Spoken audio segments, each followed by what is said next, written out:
Hello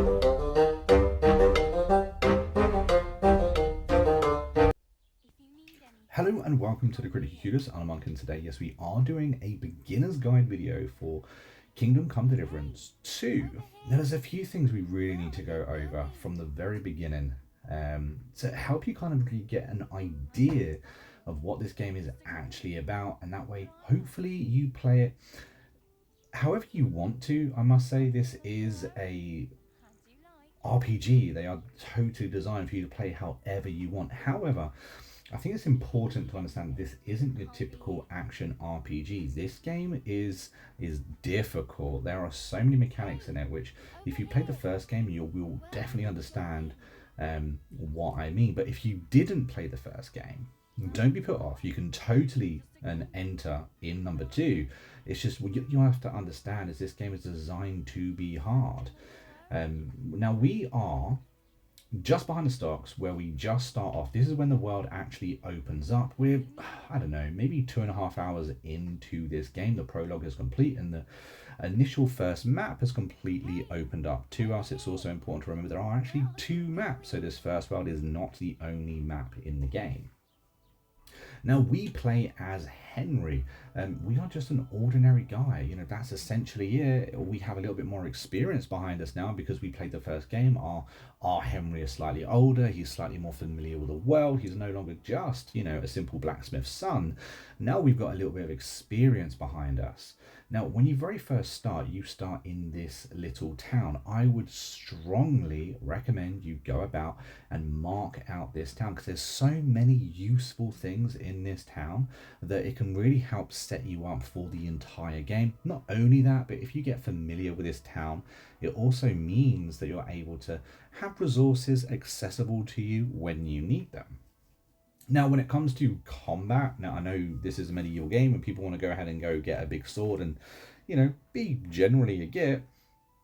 What I would recommend is that any combat scenario that comes up with more than 1v1, that's going to be a problem for you for a very long time. So let's have a little look-see at our character. We have a small inventory. Now, you guys may not have the same inventory as me. That will be because you may have done things slightly different in the prologue. So we're going to put on our belt, we're going to put on our clothes because we don't want to be walking around naked. It does provide a little bit of armor after all.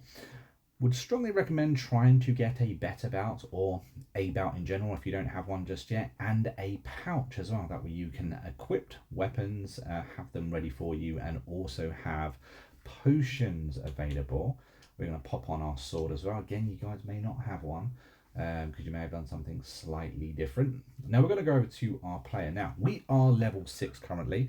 We won't go really over in great detail about how to level these things up, but I do think it's important for you to understand how this game actually works. So in general, by doing actions in the world, you will earn experience, and that will give you levels on your main level, for instance, or your strength, or your agility, vitality, speech, and all kinds of other things, including your skills and, of course, what you choose to discipline in when it comes to combat. Now, for every single thing that we have in this game, like, for instance, strength, certain actions will increase them faster than others. Like, for instance, strength it says experience is primarily gained through combat. So if you use weapons that require a higher strength levels, you'll gain more experience. So if I wander around with a warhammer, for instance, I'm going to earn more experience towards strength than, for instance, if I was using a sword. Now, the fastest way to level up strength, not that it tells you there, is to completely over encumber yourself. If you are completely over encumbered, you are going to be leveling up your strength, your vitality, and your main level so quickly. You're probably going to go from, what are we now, level 6 to level 10 in about probably 10 minutes, maybe even less than that. There's also a really cool perk that if you go ahead and pick up herbs, which we're going to be wanting to do later, you will also be able to level up your strength as well. So lots of different things equate to gaining levels on lots and lots of different things. Again, one of my favorite things to do in this game early on is to level up my archery. If you go ahead and do archery, you'll also be leveling up your strength and vitality, agility, all those kind of little things. So just because you're doing one thing, just remember you're gaining experience and levels for everything. And that goes for speech as well. Speech is really important.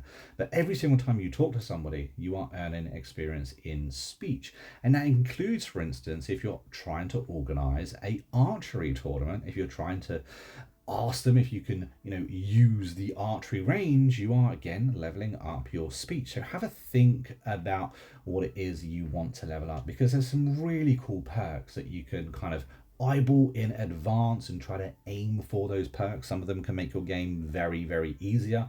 What I would say is every single time that you level up and earn a perk, it will say you've reached level 10, you've got a skill point perhaps, or you've leveled up and you've got a perk. It will unlock 2 perks at a time. You can only pick one of them. You can go back and pick any other one, for instance. So if I was to level up again and unlock Pack Mule and Wrestler, if I picked Hard-Working Lad, I'd still be able to use that perk to then pick Train Hard and Fight Easy, but I'm not going to be able to pick every single perk. So keep that in mind, plan accordingly. Planning with this game is everything. This is a really slow game that takes concentration. It takes true effort, patience, and I think a well thought out plan is really important. And saving, definitely saving. I'm not going to recommend save scumming, but what I would recommend is if something big is coming up, or if you're trying something that perhaps you shouldn't, then to save your game, guys. Just save your game, because I know how tempting it is to be naughty, to steal when perhaps you shouldn't steal. And if you get caught, there's going to be punishments, there's going to be crimes. You could end up back in the stocks, you could end up being branded, you could even end up being executed, in your game ending very, very quickly. So keep it in mind to save your game beforehand, and if you're going to be naughty, do so with the consequences of that in mind. Now, we've just started our game, so let's start on what we should do, what I reckon we should try and do. Now, I've already said mark out this town. It's a really good idea. There's lots here that can really help you out, and we're going to go over a few of those things now. Now, this lady right here, she is the beggar of the town, but if you chat with her, she tells you a few really interesting backstories about herself, but she also has some interesting information about you. She'll also be able to give you a lockpick, point you in the direction of a few different things, including a combat trainer called Tomcat, who is a really good idea for you to go ahead and spend a lot of time training with him, just leveling up your swordsman skills. If you fancy yourself as a bit of a swordman, Tomcat is a great person to go ahead and buy. But if you just want a little bit of easy combat, I recommend leaning down the heavy weapons route, because hitting someone over the head with an axe or a warhammer is a lot easier. Now we are, I believe the bailiff should be around here somewhere. He is a quest giver, I think. But if we are a little bit sneaky and pop in here, we've actually got access to the Art of Swords 2. It's a book. It's a skill book, and we're able to steal it straight away. Now, there is actually another skill book in and around here as well, but I like to grab that one especially because, like I said, it does level up your skill within swords play, and it does take a very long time to read, so maybe read it at night time. Also, do not be caught with it on you, because that's going to cause issues for later. Now, if we pop down here, there he is. There is a carpenter here. If we talk to said carpenter, and we go to trade, yeah, we are good, thank you very much. You can see that we can buy ourselves a few different things here, if of course we have that money. If not, then it is what it is. But what I'm actually most looking forward to and interested in is, for instance, the Dogwood Village bow. With this thing, we're able to get a decent amount. Now, can we get one off the bat? We have no money whatsoever, and the trader, let's see if we can have anything to sell him. We don't really have anything to sell him, so we are going to have to come back. We can sell the comb to him, however, but getting that bow off him would be a very, very good idea, because we can use that later in the game to earn quite a lot of money when it comes to quite a lot of money when it comes to the archery competition. So yeah, remember that he is there. Well, of course, we could always loot it off a bandit. Now, if we, where should we run first? I tell you what, let's pop down here. Walk past the guard. Hello, Mr. Guard. How are you? Now, I'm not going to go over all of the potions that you can make, but this area right here is so super valuable to you. There are all of these herbs lying around that you can pick up. Like, for instance, marigold. Now, marigold is around here. I believe nettles are around here as well. We have some sage. Sage is actually kind of hard to find.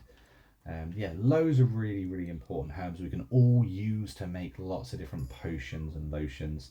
Now, if we pop up here, sorry, ma'am.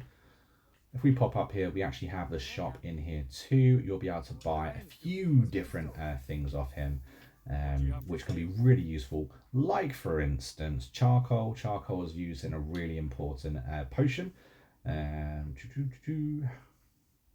Let's have a look. Yeah, there we go. So we have some charcoal here. We have the mushrooms that are actually kind of hard to find as well. And we also have dried St. John's wort, a really important ingredient for a couple of different potions. And of course, dried belladonna. That's also there too. Really important ingredients. Now, if we pop over here, let's pick up some marigold real quick. Never have enough marigold anyway. So if we pop in here, everything in here essentially does not count as stealing, so keep that in mind. Over here we have got a potion. This is going to be a health potion that you're able to make from that, which is really useful. There's actually a strong version of that here too. Health potions are so important. I would note that health potions in this game do take time in order to use. So for instance, if I was to drink a health potion, it would take me, for instance, a minute to recover my health or whatever health it says is there. Now we also have access to a drying rack, so I can dry my herbs up here. I can dry some marigold up. It's an instant effect, so that will instantly go into my inventory, so you don't have to come back in a few hours for that dried goods. That's going to happen instantly. And of course we have the alchemy bench in which we can make some really cool potions. Now, we're not going to go over the potions in this video because I think that a full potions guide is probably going to be a good idea for another video, but there are some really interesting potions. Look at them. Savior Snap being a really important one, and of course a health potion being a very important one as well. I will also point out that a couple of these potions require belladonna. Now you can get the dried belladonna, but it's much better to get fresh belladonna. And if we come over here, we actually have fresh belladonna here, and then another one right here too. Harder to see because it just looks a bit like a bush, unfortunately. So we've done that, and now if we pop over this way, we should be able to find one of the best resources in the game, and that is food, because yes, we do need to eat during this game. So the food I'm going to show you does not count as stealing. You are allowed to pick it. Not only is it the best food in the game, it does not spoil, much like the flowers and the herbs that you pick. The freshness on those things does go down. Now with food, like for instance apples, the freshness on that will go down and decay, and eventually if you was to eat that, you could actually get food poisoning. However, I'm going to show you where you can get yourself some honey. Like I said, you're allowed to absolutely get this. It doesn't count as stealing. Honey also does not spoil, and it sells for a pretty decent price as well. Now, the honey that you'll get out of these combs will actually repopulate given time. If you need more than is in here, there is honey for you to pluck. However, that honey in this village will count as stealing. So just make sure that nobody watches you while you're picking it. But you do end up getting 23 pieces of honey from these 3 bits of comb here, and I think that's bloody awesome. Remember, it doesn't spoil, and of course you could sell it. I believe Only 3 will take you from 0 nourishment to 90 nourishment, pretty much 100 nourishment, which is pretty awesome. You should also note that if you eat too much, you do actually get a debuff from that. So avoid doing so. Only eat when you're prompted to. And, you know, one bit of food at a time is generally a good idea. Now, before we head out of the town, and we will be going out of the town, there's one very important place that I do want to show you. But before we do go out of town, I want to show you just a couple of bits in this town which can be really, really important for you. Now, you have to remember this is a living, breathing world, and how you interact with it and how you present yourself is a big part of this game. Therefore, you're gonna need to not only dress yourself. At the beginning of the video, we didn't actually get dressed. You're also going to have to wash yourself, which is actually rather important. Wearing dirty, stinking clothes or being covered in muck or blood yourself gives a bad impression to the people that you're interacting with. Now, while this trough next to the tavern is a perfectly good place to wash yourself and, of course, wash off any blood stains that you may have had on your clothes, it doesn't actually clean your clothes and get rid of that dirty mark. For that, you're going to have to visit a bathhouse. Now, you can actually find an inn close to this initial place. So maybe look at that. You can also find piers near rivers as well. Now, this is one of the 2 single beds that I believe you can sleep in at the beginning of your game that is completely free. You don't have to spend any money. One thing I would say is if you sleep in a bed that you shouldn't do, it is classed as a crime. You can be punished for it. So try and remember that. However, this bed right here behind that haystack, perhaps, you can sleep there. It's absolutely fine. I've slept there many, many times, and not once have I been caught and told to, you know, go somewhere else. I would also mention that if you sleep in a bed that you actually own, it will save the game. But of course, we don't own this bed, so it's not going to save our game. We have a few hours in order till we need to actually go to sleep. And as you can see, we are using that time to read our book. As you see, we just got experience in warfare. We just got experience in swords. That was the book that we picked up earlier in this video. Never waste time. You know, there's always something you can do. If you want to go to sleep, if you want the next day to happen, but you've got a couple of hours to wait, if you've got a book on you, use that time to read the book. Now, as you can see, we use the time to read as much as that book as possible. We've still got a tiny little bit left to read. If we do so, that book then after that is useless to us, which means we can then go ahead and sell it. Now, remember, this is a stolen book, so we're not actually going to get anywhere near as much money as we should for it.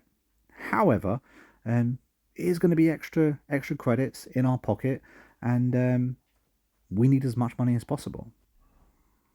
I think it's really important to also note that torches play a big important role in this game. If you are caught walking around at night time without a lit torch, it's going to be assumed that you're up to no good. So make sure that you have a torch equipped. If you are playing on console, you simply hold down on that D-pad and you will get your torch out. Now, I missed this when I very first started playing, and it took me forever to figure out how to actually light that torch. So down on the D-pad and you're all good and golden. Just remember, you need it equipped in order to be able to light it. But there we go, we have successfully passed our first night in this game. We've also read that skill book, so that's really important. That means we can go ahead and sell that now too. Now, in this very town, there is actually a trader. It's a pretty decent trader. You can sell stolen goods to him as well. Not many traders you can sell. Sometimes you have to, you know, place a single piece of stolen goods inside, you know, a load of stuff that you're trying to sell in order to get that sale approved. Either that, you're going to have to find a fence. Now, if you find Tomcat, you'll find the Nomad's Camp. At the Nomad's Camp, you can sell stolen horses, and you can also sell fenced items. Alternatively, if you place it in a box that you own, given some time or enough time, that stolen piece of item will actually, lose the wanted or the stolen mark. Now, the more valuable the item, the more time needed in order to pass. So keep that in mind as well. Now, when trading, I would recommend haggling as much as possible, because sometimes, every single little extra bit of money that you can get is really, really useful. I would recommend also just selling everything you don't need. For instance, I have far too much food on me. I definitely don't need all of these apples. I'm not going to be able to eat it all. And if I did eat it all, I would get a massive debuff for eating too much. And considering at this very moment in time, I do not have a horse, I do not have my own box, there's no point in owning all of this useless junk, so selling it to make some extra money is a really good idea. And if you remember, we did actually want to pick ourselves up a bow as well, so selling it all up, getting enough money to get that bow, for me, is a really good idea. So I'm going to speed up this part of the video. We're just selling basically anything that we don't need on us. We're going to make a little bit of money, but then we're going to go back over to the carpenter. Again, if you remember at the beginning of the video, we did actually see the carpenter. The carpenter had a bow that we wanted, and we're going to use that bow to make a decent amount of money in the next video. I would also mention that it doesn't matter whether you want to pick a bow or a crossbow. They both shoot very differently. It requires a different skill set, if you ask me. You need a little bit more patience with the bow. I think the crossbow is a little bit easier to aim, but it is slower as well. I think if you want to be someone using, ranged weapons in combat, I think you're more able to use a bow than you are a crossbow. I think with a crossbow, you're able to maybe get in one, possibly two hits before the enemy is going to, gain on you. With the bow, you might be able to get a couple of extra hits in if, of course, you do actually manage to hit your target and you get your skill level up. However, in order to do what we need to do in the next video, you don't actually need any arrows or any bows, because at archery competitions, you actually get given all of your ammunition absolutely free. However, we're not going to do that in this video. I'm going to show you where the archery range is, but I'm also going to show you where a nice cash loot is as well. Now, we don't have a horse, unfortunately, so we are going to have to go on foot. But you know what? It's fine. We're just going to head straight towards a castle that we can see in the distance. We're going to get there as however we possibly can. Now, if on your way you do end up finding a load of herbs or you get distracted, that's absolutely fine. It's all part of the experience, and of course it will also help leveling up your character. Again, we're going to fast forward this little bit, but I'm going to show you step by step how to get your hands on an awful lot of money, especially as we are exactly 22 minutes into our game, into our beginner's guide. This is as the maps just opened up to you, just as you finished the prologue, and you can get a really good amount of money right here. Also, we are going towards the archery range. This is where you can organize archery competitions, whether you have the bow or the crossbow, and once you have enough experience, you're going to be able to win those competitions and of course make yourself an incredible amount of money too, not to mention level up your character because you're using the bow so much, both leveling up your bowman skills and your own skills as well, leveling up your main character. Now, if we make our way up this cliff, which is easier said than done sometimes, I would also mention that if you think you would hurt yourself jumping down from something in real life, there's a very good chance that Henry is going to hurt himself as well. Sometimes you can get some serious debuffs from fall damage. So as you make your way up here, try to be careful. Anyway, that's one ladder. Let's climb up the next ladder. And then just up here to the left, right by a small tree, we're going to find ourselves some rather lovely loot. Let's have a look. Examine the tree, and there you go. Look at all that. That is a ridiculous amount of money that you've got right at the beginning of the game. I hope it helps. If you have any beginner tips that you want to share with the rest of the community, let me know down in the comments of this video. But until next time, I've been a monk, we've been Critically Curious, and I will see you in the next episode real soon. Until then, take it easy and happy gaming.